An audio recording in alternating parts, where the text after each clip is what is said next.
All right. Good morning, everyone. My name is John Kwan, and I am the co-founder and director of 10b5. 10b5 is a legal tech company. We are based in London, founded in 2019, and we work with Cleary, one of the largest law firms in the world. We build software products that automate some of the drafting and diligence work in capital markets. So the documents we work with are principally prospectuses, periodic reports, and also earnings releases.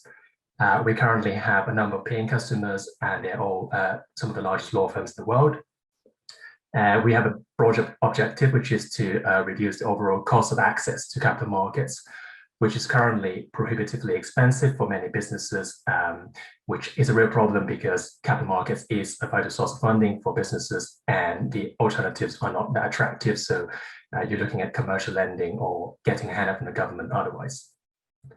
So just to recap, the problem we want to tackle is some of the really time-consuming, manual, tedious processes in capital markets. So principally on the drafting and diligence side. A lot of this work is done currently by really highly skilled, frankly, overskilled individuals. So you're talking about the accountants, the lawyers, and some of the IR personnel within the companies. The problem for companies is that in many cases, they are already overstretched and they have a very small team. And the spike of activities typically converge around the reporting deadlines, which makes it very hard for them to manage that capacity challenge. For advisors, in many cases, the fees that they rack up are just not recoverable because either they have a fee cap or it's just that they don't feel like they can go back to the client to ask for that amount. So what that could mean is a write down or just unsustainable for hours for staff, which is a real problem in the industry. So what we are trying to do is we build software products that help automate some of these mechanical process. So on the drafting and diligence side, we have a number of products. End-to-end is the one that we have released that focuses on financial disclosure drafting, and the others will focus on the other sections of the prospectuses. We also do the automation of the prior research and benchmarking process. So a lot of times when you're drafting the prospectus, you want to see what other companies do. You want to see what other peer firms in the industry do. So that's what we do. So we are working with Accurate, one of the major data providers in serving that process as well. And finally, again, we draw on that partnership with Cleary that they grant us legal expertise, support, and data templates to help us build the products. So just quickly on the first product, numbers to narrative, what it does is that it ingests this financial data. It then does the necessary calculations and analysis. It also flags where the data have inconsistencies or errors, unexplained trends. And what it then does is that it uses that data to generate the sort of the discussion and the tables that are required in the disclosure documents. It also refreshes the disclosure if the numbers change, which happens 9 out of 10 times in deals, and also particularly with interim financials, which are unaudited. So just quick example, you get the raw data, for example, in Excel. We also do PDF in Word.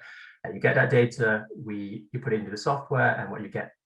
So this is an example where we focus just on one line item. As you can see, there are 5 to 10 typically in just the income statement. So we do the discussion, we generate the tables, we look at the notes to financials, give you the breakdown, and we also flag where some of the trends are unusual. Risk factors, what we do is we take the precedents, we use the machine learning model to extract the individual risk factors, we classify them by categories, allowing people to then return the most relevant precedents for building the section, but also can see what the other companies have to do in the same field.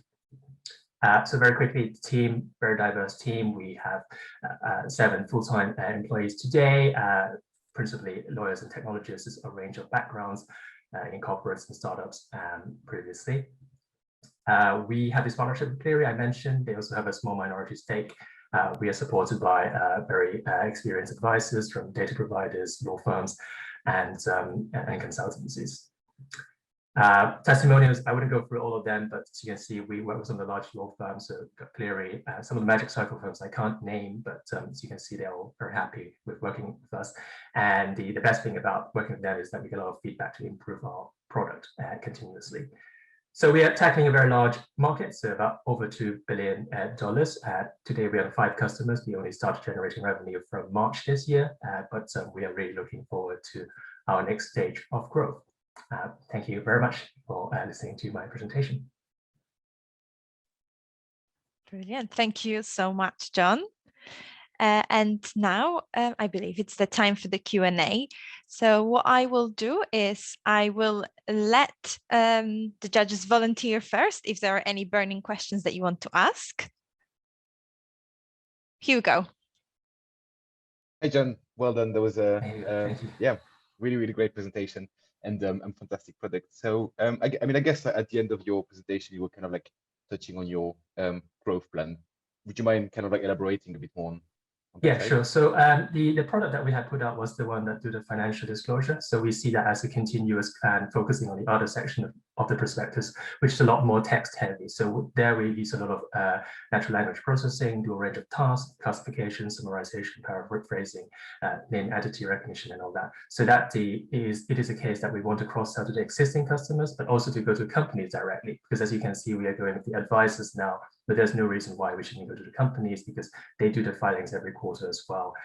It makes sense for us to go to the law firms because they do 15, 20 a month, so which is a good way to start, but then we want to go directly to companies as well. Great, thank you. Brilliant, thank you.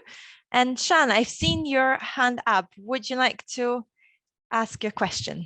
Yeah, thank you very much. Thank you, John. That was great. I wanted to know, and sorry if I missed it, but in terms of calculation of time saved, do you have an estimate? It could just be, you know, from one of your case studies.